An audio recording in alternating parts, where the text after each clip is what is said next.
welcome to another broadcast of The Soul of the Everyman on the ArtistFirst Radio Network. All past shows are archived. You can pick them up at ArtistFirst.com. You can send your questions and comments into DJ@ArtistFirst.com. And now here they are, your hosts, Michael and Margaret Lyons.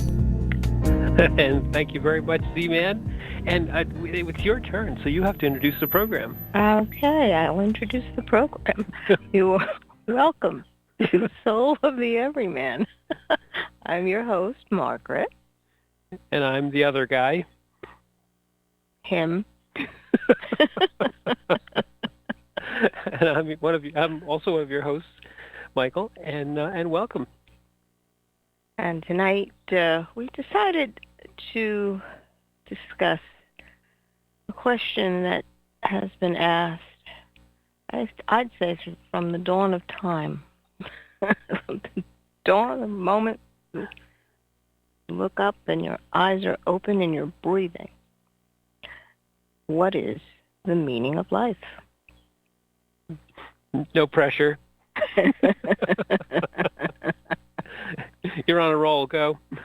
Oh, thanks. Well, in fact, go ahead. Sorry.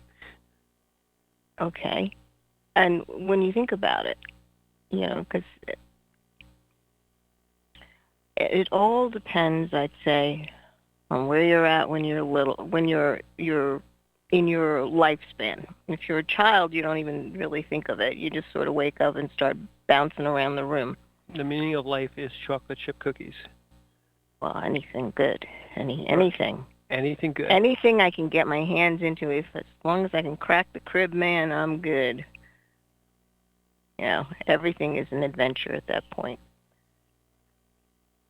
And as you get older, you begin to see how things sort of play out in your quote-unquote normal day. And I think that question rises when you look at it and you go, well, why are people doing what they're doing? Why are you doing that? That I remember as a question constantly. Why? Well, and to some extent, you also wonder for yourself, why am I here? Right. When you get older, yes. Why am I here? If life is only about this or that routine, why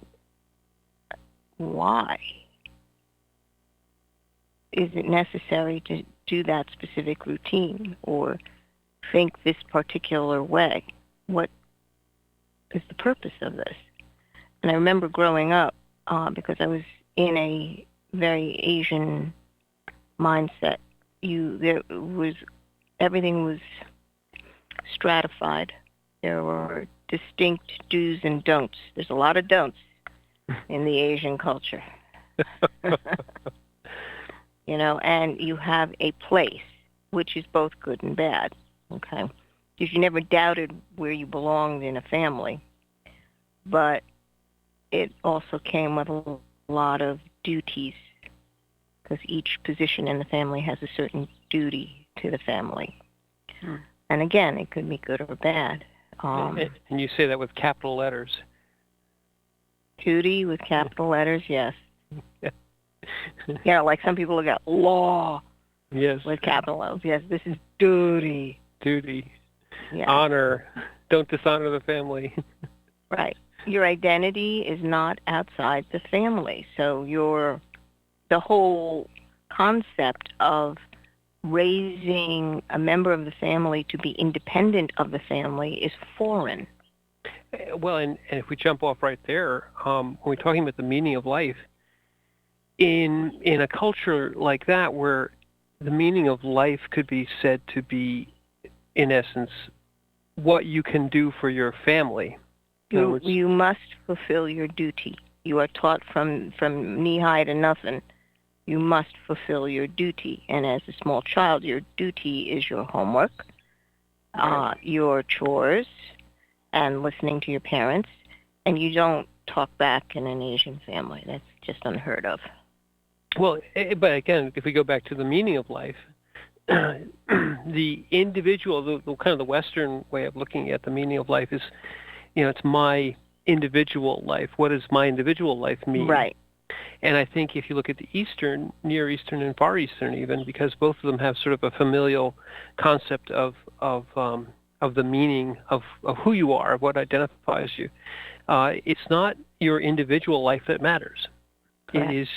It is your family name, your ancestry, your children, your next generation. That's the duty you have. Your duty is to your ancestors and to your family here and to your next generation. It's never to you, and therefore the meaning of your life can't be thought of, if you go strictly with that, can't be thought of is what am I. There's no I there. It's what can I do to bring meaning to my family. Mm-hmm. You are connected intimately by your family bloodline, and you must continue. You never feel like you're parted from something, where you're isolated, because you have a place in the family, and then the family has certain almost rituals. Like you're celebrating holidays, and we do things this way. In our culture, this is what we do. Everybody else is doing this, but this is what we do. Right. Well, and if you're caught, as you and your sibs were, in sort of the riptide of being between two cultures, you have a lot of mixed signals about the meaning of life, because you're getting one set of signals when you're inside the house, and another set of signals when you're in your actual culture, when you're in the actual world that you're growing up in. Yes. And so in that case, we started with the beginning of the show, or rather the topic of the show being the meaning of life, experiences versus relationships. And in that case, there's really a third thing that we should have put there, which is whether it's relationships of which it is you versus, with another person, versus the relationship you might have between you and the greater you, which is a family, because that's a life defined by relationship, but not between yourself and another. It's a life defined by relationship between yourself and this kind of nebulous entity, or it's not nebulous, but it's certainly an entity, which is the family. It's kind of this thing of which you are just a piece. Well, yes, but I would say that because you're defining it in terms of a mindset of a larger group or a single you. I mean, America is quite unique in the fact that everything has got to be about you. It's all about you. And that individual I, and nobody has the right to tell me what to do, or et cetera, et cetera, et cetera. You sit there and you go, this is rather, you may have felt like that, but this is a rather recent development when it comes to cultures. It is.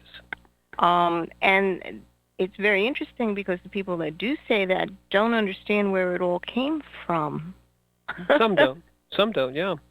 It's apropos, because tomorrow is what? It's an Independence Day here in the States, and a lot of the culture here is defined by independence, whether it's the independence of one nation from another, or the independence of each person from another. Well, Independence Day has to do with the breaking away of being in servitude to the crown at that point. Right. Okay. But it costs something.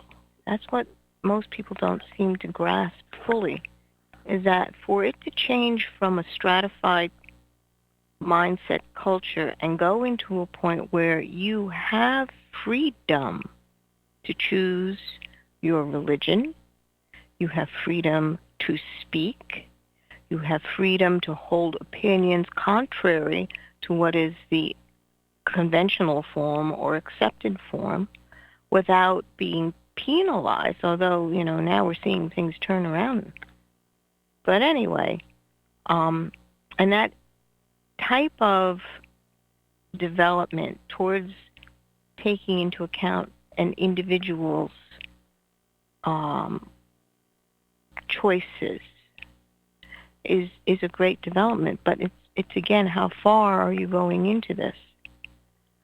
Well, and let's if we stick with kind of the individual human being, sort of sans culture, because culture kind of colors everything, and it's also a larger group, whether the culture supports the individual or the culture kind of subsumes the individual. There is always the individual. There is always... what I'm going to say is that we are living in a culture now where the individual can actually take a step outward from a larger family group or a larger religious group or a larger... like it used to be the states were independent one to the other, and then they all came together. But that mindset is what I'm trying to say. To be able to be an individual and choose where you can go and what you can do is a development that is, what's the word, assumed. Yeah, in the current culture, it's a given. Mm-hmm. And what you do with it, and that's where that's where the question arises of what is the meaning of life. Exactly. So what are you going to do with the freedom that you have in your hands? What is the choice that you make in this moment? And when the question arises of what is the meaning of life, it means that you've made a choice and it's empty, sadly empty. There's no real satisfaction that you're getting out of it. Well, that can be one outcome, certainly. I think if people ask the question despairingly, sort of like, "What's the meaning of life?" it doesn't seem to be right now to me to mean a lot. But part of our discussions before we got on the air, because we talk when we're not on the air, a lot. But part of our discussions before we got on the air is that a lot of times when people are finding that they are questioning the meaning of their lives, it's because they've defined their lives by sort of what they can do, or people think of their work as what they have to do, and then of the things that let's say broadly defined as pleasure as things that they could do or can do. And you have this whole idea of having a bucket list and all this other sort of pop culture way of looking at it. But in essence, people look at this question of the meaning of life and wonder why, whether it has meaning, when the way they define their lives and their individual choices is by sort of experiences, or it doesn't mean that you shouldn't have experience, but that you can't, if you define your life by experience. I'd say that starts when you're little, because you want to explore. And the only way you can begin to explore is to have an experience, have your own experiences of what it means to pick up something, taste something, push something, just what does this do and how does this happen? Mm-hmm. It is very much the way a child looks at life, or even an infant looks at life. Mm-hmm. Trying to figure out what the boundaries are of your body. What is your reach into things? How high, how fast? All part of that experience of exploring everything around you. And I'd say life starts there, because that's the beginning of realizing that there's a difference between you and the other. Mm. Whatever the other may be, it doesn't necessarily have to be another person, but it could be the other. And at that stage, and however long that stage lasts, and for some people it never ends, you Well, and sometimes that's good, and sometimes it's not so good. But in that stage where you are in essence not actually you're seeking experience, you're trying things out, you're looking at life very much as an observer and as a interactor at a sort of body physical level. But you also aren't. You don't find too many kids who are having an existential crisis. In fact, I would venture to say very, very, very few. They don't sit there and think about what's the meaning of life. They just get up and live it.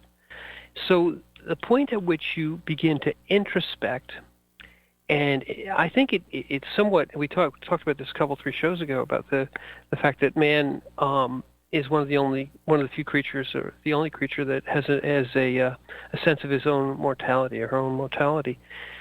So when you start to realize, let's say at some point, early teens, whatever it is, that life is not going to be,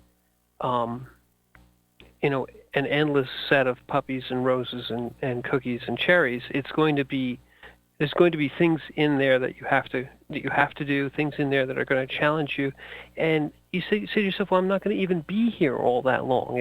My life is going to be over someday. So what's the meaning of it? Is it just experience?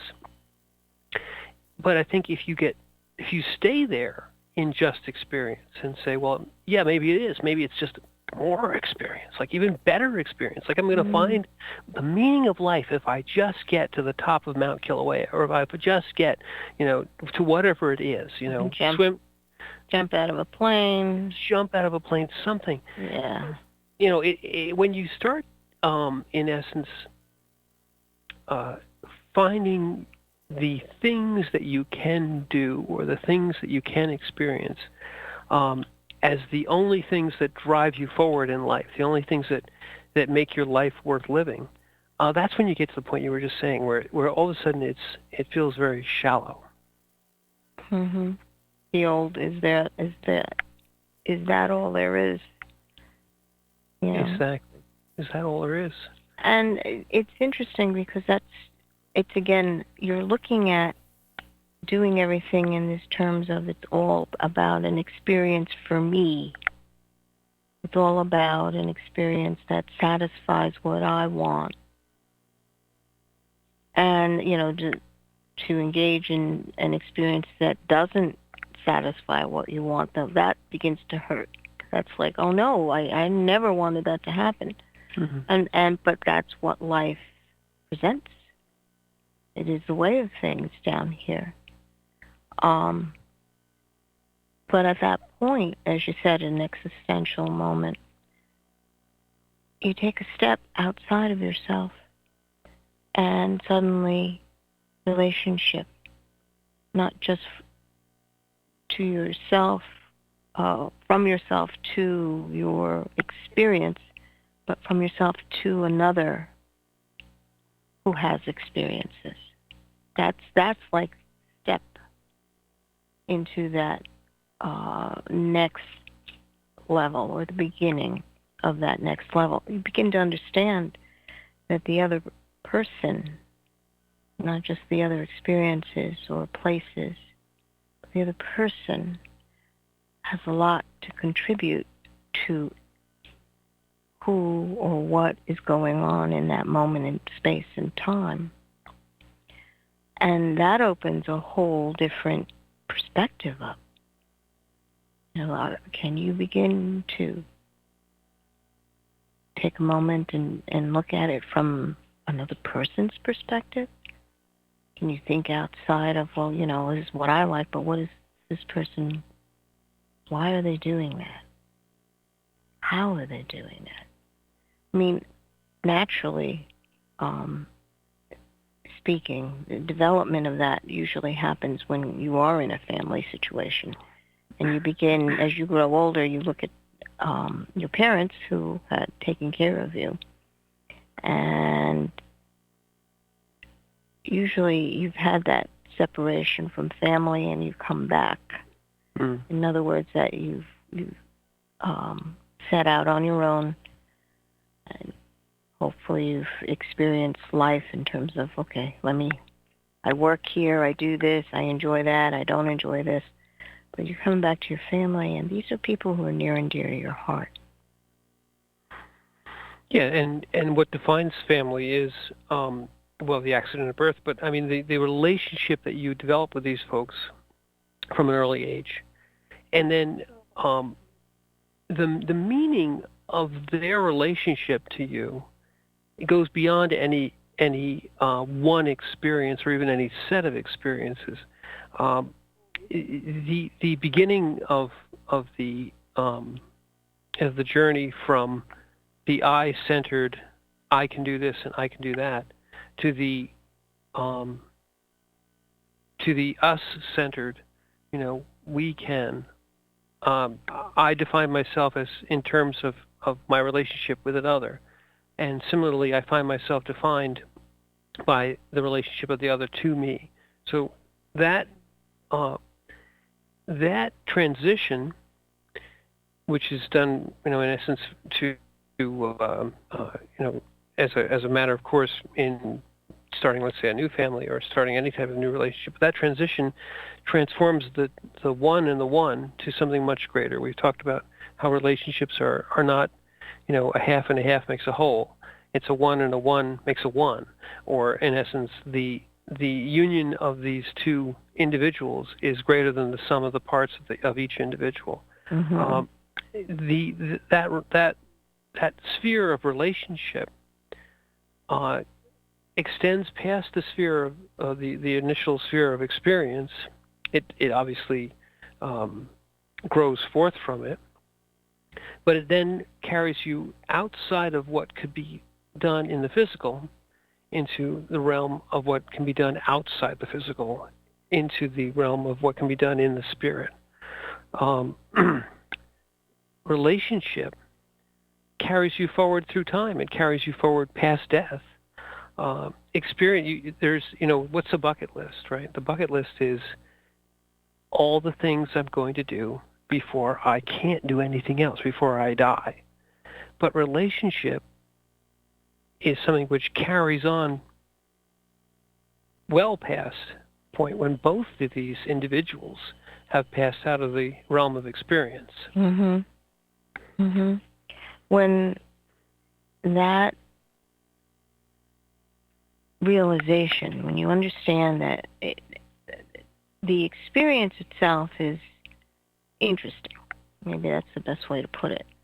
It's the contact point of that thread in the warp and woof of the tapestry, each one an experience. But the thread itself is the relationship. And that is the core of who you are. No man can, what would be the word? You were made to have relationship.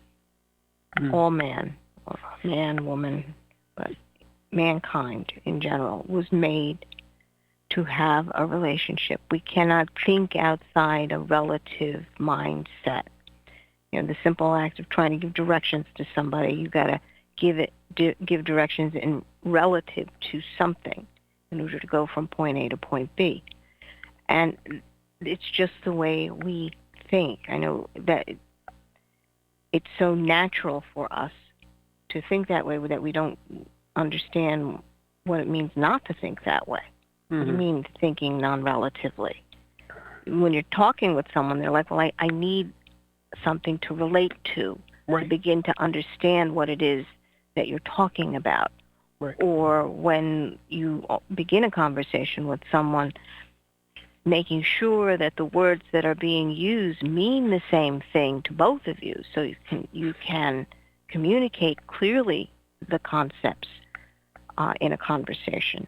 Many times misunderstandings are that the words that are used are not the same for each individual. Mm-hmm. It means something completely different. And then that usually means you're having two different conversations. And let's extrapolate from that, because you're absolutely right. And if we have experiences are like words that don't mean the same thing to two different people. You may have an experience of a visit to, I don't know, a park, and I may go to the exact same park, and you can say, I had the worst time of my life there, It was hot. It was sticky. It was crowded. I didn't like the people. And I could come and say from that same experience and say, well, I had a great time. And now if we start to talk and try to relate to each other using our experiences as the touchstone, these two experiences don't jive. They don't meet. They don't have a common base. Right. And so therefore they're a difficult thing with which to base a relationship on. Mm-hmm. And you just hit upon it. When we start out with life and experiences, we start out experiencing them, everything, as an individual. Right. And so my experience with a cup of milk might be great, and your experience with a cup of milk might be terrible, and you hate milk and I like milk. We can't build on those experiences because they're individual. Yes, maybe sometimes you could share an experience and start there, but the point is once relationship begins, we've defined our language. We've well, you begin to define the language. It's just right. We begin to define the language because my background, again, as I said before, is a very different background than you had. Family to me meant something different than family to you, and so when you're trying to bring together two people from different backgrounds, you have got to find a relative point, a point where you both meet. And where we met was in the commonality of conversation. We could always speak, communicate to one another, even though the concepts were different. We understood that you needed to flesh out certain words or in order to make it clearer of what was being communicated. And the observations were also very similar, just different viewpoints. And that's where, in essence, you can say that the stepping stone of experience becomes the foundation of relationship and also the beginning of meaning. Right, exactly. So, that's a wonderful place to jump off to the next half hour, don't you think? Yes, I think. So we're gonna take a little break and go back to the studio, and we're gonna let you guys contemplate the meaning of life, and then we're gonna come back and explain the whole thing to you.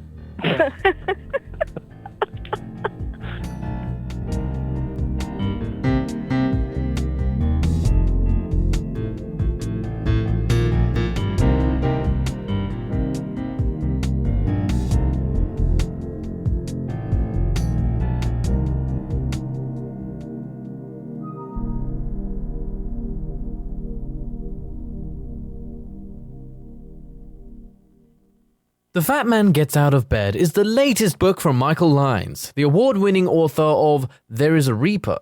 Featuring 13 original stories, this wide-ranging collection has everything. Forbidden love, gods versus demigods, weird invading aliens, sexy seductive artificial intelligence, and unusual passion between the living and the dead. All set amidst fantastic worlds of pain and loss and boundless joy. From the sublime to the macabre to the bittersweet, The Fat Man Gets Out of Bed will leave you breathless with laughter, brimming with tears, trembling with suspense. Available now on Amazon.com, Google Play, iTunes, Kobo, and fine e-tailers everywhere. Hi, this is Pamela Foland. Check out my new book, Megan the Pet Whisperer, available at Amazon and BarnesandNoble.com. Please visit my website, www.pamelafoland.com. You're listening to the ArtistFirst Radio Network.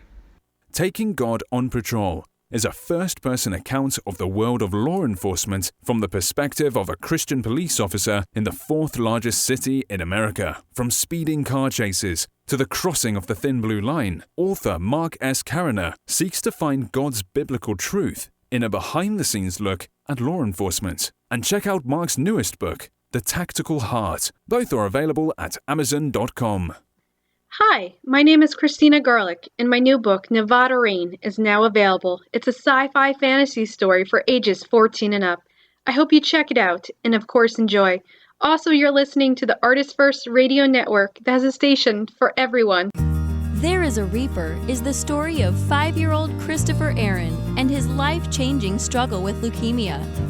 Winner of both the Indie Bragg Medallion as well as the reader's favorite silver medal for memoir, There is a Reaper has more than 100 Amazon book reviews and a 5-star rating. It has been described as life-changing, spiritual, a must-read. Just released on Audible and iTunes, this memoir is also available in paperback and on Amazon Kindle for only 99 cents. Get your copy of this life-changing memoir today.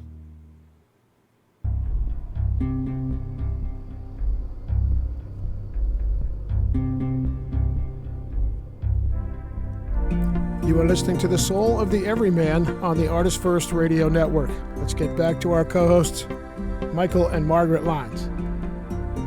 Thank you very much, Z-Man. And yes, you are listening to The Soul of the Everyman, and this is the bottom of the top half hour. See how confusing that was? And or the top of the bottom half hour. I can never get that right. But tonight's topic, which we've already espoused on a little bit, is the meaning of life. And for those folks who are listening for the first half hour, we've already explained everything, and so I'm sorry, folks. Second half hour, we're not talking about that. No, we promised everybody we would explain the meaning of life in the top half hour, and we can confidently say that we have the answer. Indeed. And the answer is 42. Now, all you folks out there who are Doug Adams fans, you know what we're talking about. But for the rest of you, sorry. For the rest of you, what we're really going to talk about, though, is that all of our lives can be thought of as individuals, each of us as individuals who are seeking meaning. And at a certain point in everyone's life, there's sort of an existential moment, an existential crisis. Some people call it the kind of midlife crisis or whatever it is. But you come to a point in your life where you realize that you're not going to be around forever. And at that point, people have two different reactions. One is sort of a despair and sort of I've got to do something. I've got to, I frantically have to make some bucket lists. I have to go climb Kilauea, whatever it is, because I can't see any other way in which my life will become significant. Mm-hmm. And people seek fame and seek fortune. They buy big cars and so on. And there are others whose response to what is the meaning of life is that the meaning of life is the people that I have around me in my life, the relationship I have with the people in my life, the fact that my spirit is now going to carry forward both being remembered by these people and by how I remember those people, and then even past when they leave this earth and when I leave this earth, there'll be a relationship which endures beyond my limited, physical existence. Experience does not, by definition. You are here, incarnated, you experience things, you die. Relationship does. Relationship carries on, and it is the expression of the spirit, an individual spirit in this tapestry of space and time, the moment of now, because the spirit lives in the moment of now, in no other place. So in living in that moment of now, you call to another spirit. You're calling the eternity into this time stream. And the two of you begin to interact with this existence. And it sets the tone for the existence. It sets the meter and the rhyme to the unfolding around you. It is the reason why you are here, to be able to interact in this way. Now, meaning is kind of interesting because it's the thinking part of you, the logical part that wants to put meaning on things. Mm. But life itself is. It's outside of that realm of logical meaning. And I think that is the crux of the problem, because the mind itself wants to be able to lay it all out, map it all out. Well, if there's a tapestry of life going on, what's the pattern? Tell me what the pattern is. It's like, no. Those are all analogies to understanding that life is. The meaning that the mind wants to put on it, it's like, why? Why does the mind want to put meaning onto it? Well, you said it yourself. That's the part of the mind that wants to grasp and measure and meter and understand the pattern. And at that, you've really struck on the heart of the whole thing. Is the basic question, what is the meaning of life, is incorrectly phrased. Mm-hmm. Because life, you can't just say life has no meaning. That's not true. Life, though, needs no meaning. Correct. And the difference between has and needs in this case is very significant. If life has no meaning, the mind says, well, why do it? Mm-hmm.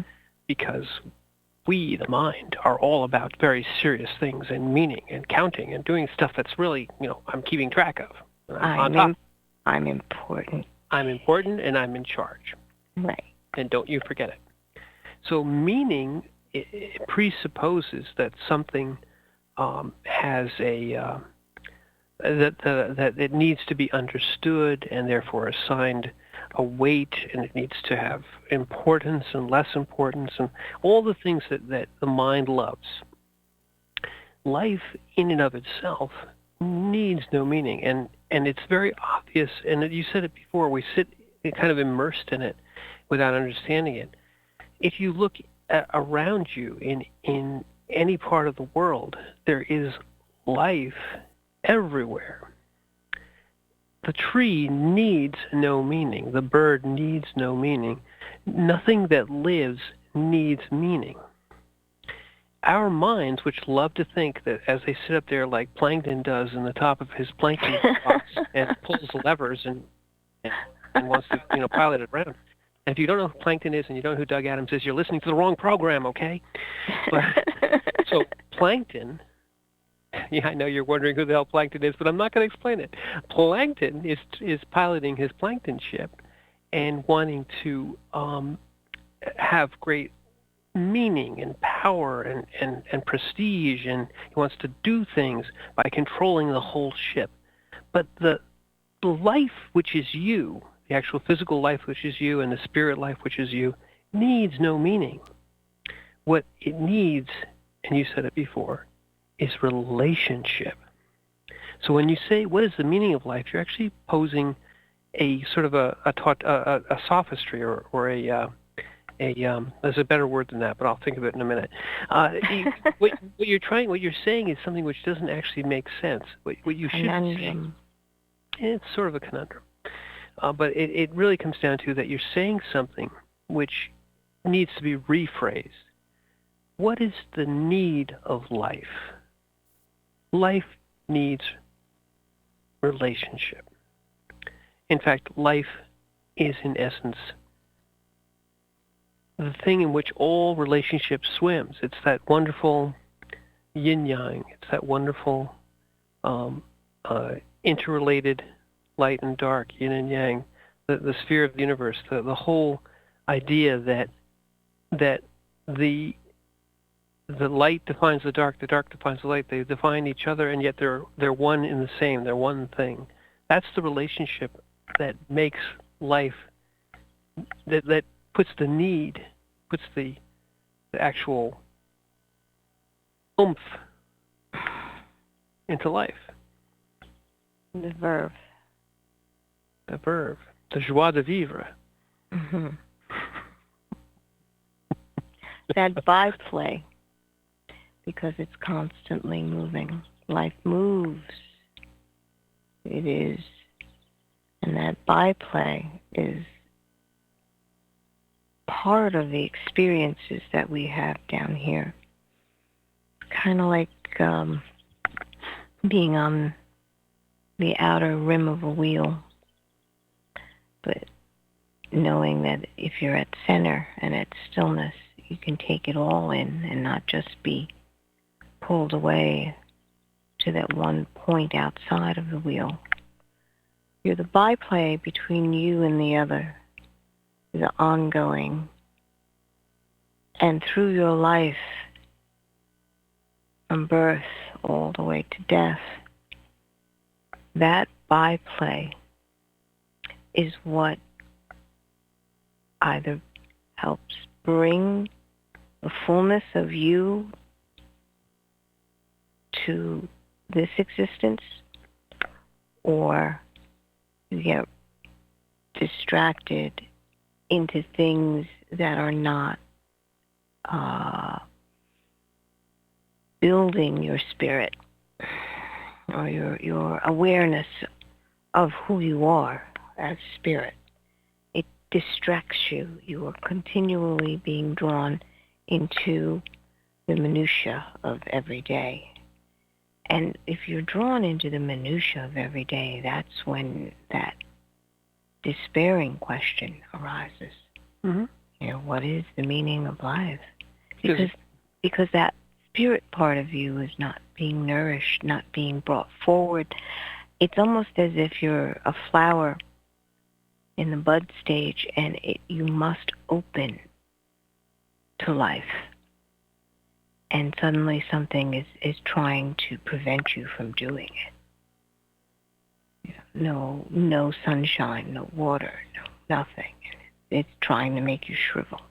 And, well, and you said it earlier. The whole idea that life, when people are despairing, they say, "What's the meaning of life?" They're saying, "My life." What do they say? "My life is so empty." Empty. And there's no experience that will fill that emptiness. The emptiness of life, when you try to fill it with experience, is doing what you just said. You move to the edge of the wheel, and there's an infinite number of points of experience on the edge of the wheel, but they're all just as meaningless or as unfulfilling as any other experience. Right. At the center, where you have the relationship, all the experiences are still there, but they're now in proper perspective. The relationship is what matters, and the experiences are what happen. And then with the center, what happens? Well, people say, I had this horrible experience, or I had this terrifying experience, or I had this wonderful experience. But none of that matters if you're at the center. They're just experiences. They aren't actually trying. You aren't trying to define the meaning of your life by whether something that happens to you is good or bad, whether it's right or wrong. Because those are the meaning words. Right, wrong, good, bad, high, low, fat, skinny, whatever. Those are all the meaning words. The relationship words don't have anything to do with that. When you have a relationship, it doesn't matter if they're fat or skinny or high or low or any. None of that matters. It's the interaction of the two becoming one. It's the interaction of the one defining the other, of the byplay of energy. You now have that nourishment, that blossoming of the bud, because the two in relationship it doesn't mean anything. It doesn't need any experience. It doesn't need anything to define it. It just is. And the life which needs that is fulfilled. It's completed. None of the experiences can do it. In fact, like you were saying, if you get out on the wheel and you have all the minutia and everything is going all the time, mean,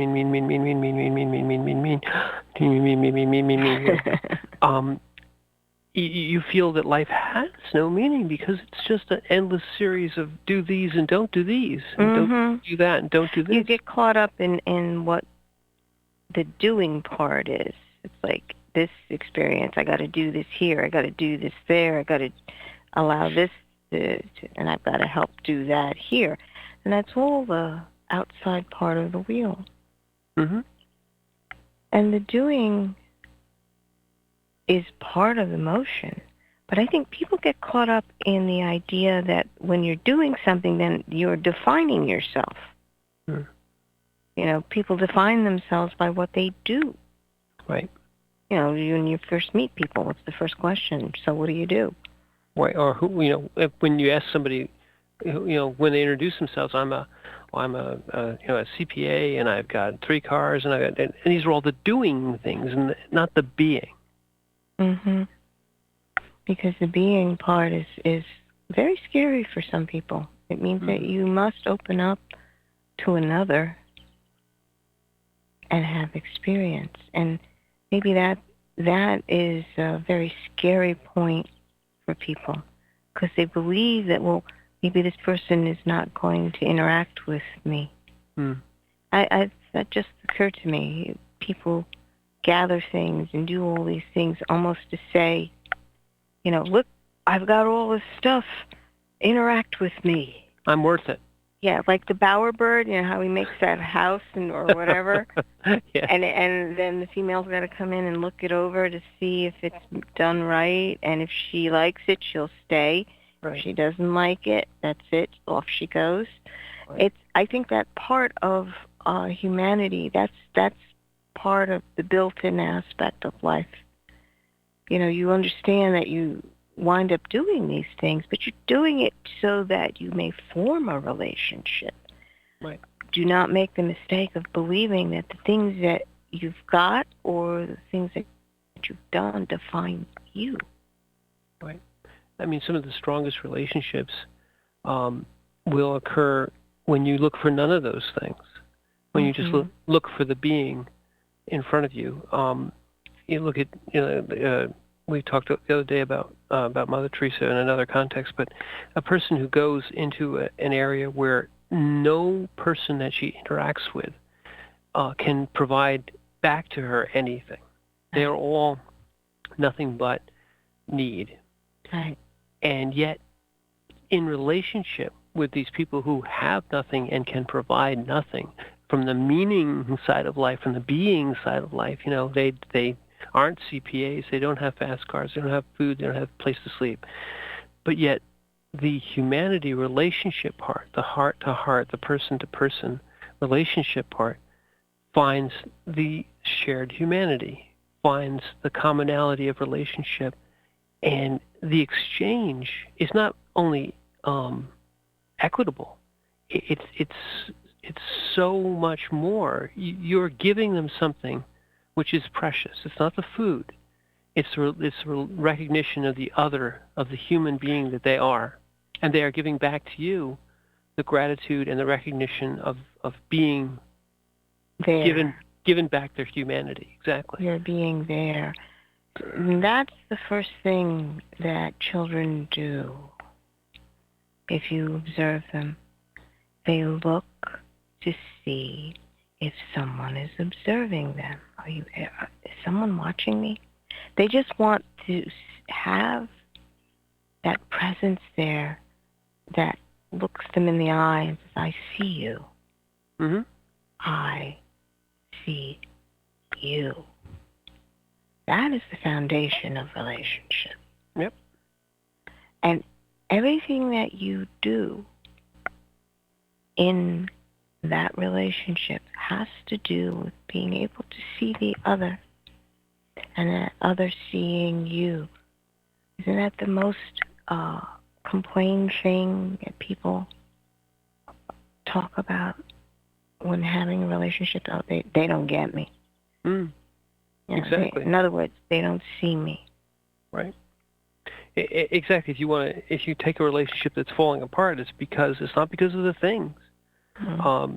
You can look in any news report or newspaper or website or whatever you want, and all the all the things, all the meanings are there. We're going to Maui. We have 500 cars. We have 10 houses. We have all those things.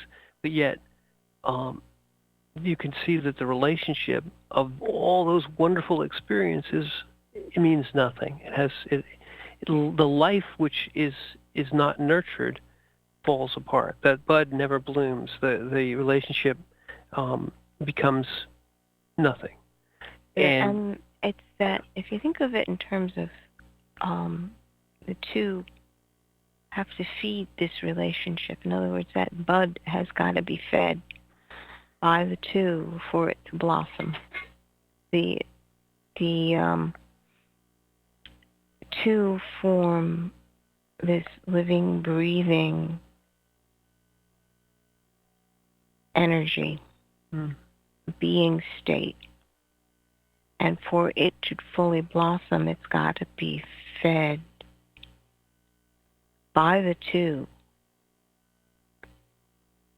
almost on a daily basis, I would say. Continual basis. Yeah. And it's not tedium in that regard. But the tedium of constant experience is why people feel that life isn't worth living. The interaction, the constant relationship interaction, is why people feel life becomes so precious that in losing that other, you feel almost as though you lost your own life. Mm-hmm. And that need to be seen. I see you. Okay, primal. Because all children have that. But in a relationship, I see you in this place and time. Okay, so it's changing constantly. So the relationship is defined by being able to see the other in the flow of time and the changes of space. And that produces experiences. Exactly. And the relationship is what experiences them. Yes. Each individual, of course, is still an individual, and relationships are an ever-changing thing. But the relationship experiences a gain or a loss, or a new thing or an old thing, or whatever it is. It is now subsumed, or rather becomes a way to feed the relationship, rather than a way to try and wring meaning from meaninglessness. When you're looking to experience to give you meaning, you're looking to something which is meaningless to provide nourishment to something which doesn't want meaning. Mm-hmm. It wants and needs that exchange of energy that happens when you are seen by another. Exactly. Just think of it in terms of prayer. When people are going into a prayer mode or prayer form, you're opening up to communicate to God, the divine power, whatever you want to call it, but you're opening your spirit up to contact something greater spirit, very high, very sweet, but to be able to be filled with that life means that you see life, you see who that other being is, just as he sees who you are. He, she, it sees who you are. That acknowledgement of, I see you, I know you, and you responding with, I see you, I know you. The relationship, the relation comes in there. And maybe that's another, not to belabor the point, but you can't relate to experience. experience has no being. Being relates to being. Being doesn't relate to thing. Right. Or I guess that which doesn't really exist, which is just an ephemeral point in time, doesn't have any being. Right. And it's again defining terms. It's in a previous show, I think we called it amming. Amming. Yes, I amming. The amming part of an individual is responding to the amming part in another. And I think we had also brought up the concept that, when people contact another person, they're looking for the mirror of the other person in themselves. In other words, this other person is mirroring something to them. That's the general concept. But when you understand that mirroring is actually that amming state, where you're saying, I see you, I know you, and you see me, know me. And that fills life. And you could even say it very simply, I am you, because that's the common humanity. Again, between, let's say, a Mother Teresa and somebody who's dying on the streets of Calcutta, or any of us. I mean, that's an extreme example. You when you see someone, you say, I am you. You are me. We are together in that regard because we have that commonality that we can relate to each other at a human level. And experience won't do that for you. Right. Even the experience of talking on the radio with someone you love is not enough. Indeed. Indeed. And so I think we've covered the meaning of life now in this last 28-minute segment. And so if you folks, if anyone wants the synopsis of all this, just write the radio station and they'll send you back the postcard with this wonderful embossed meaning of life, 42 on it. And I think with that, we are going to take the soul of the Everyman and go on to the next meaning, or the next amming. All right. So I am your host, Margaret. And I'm Michael, and thank you very much for listening.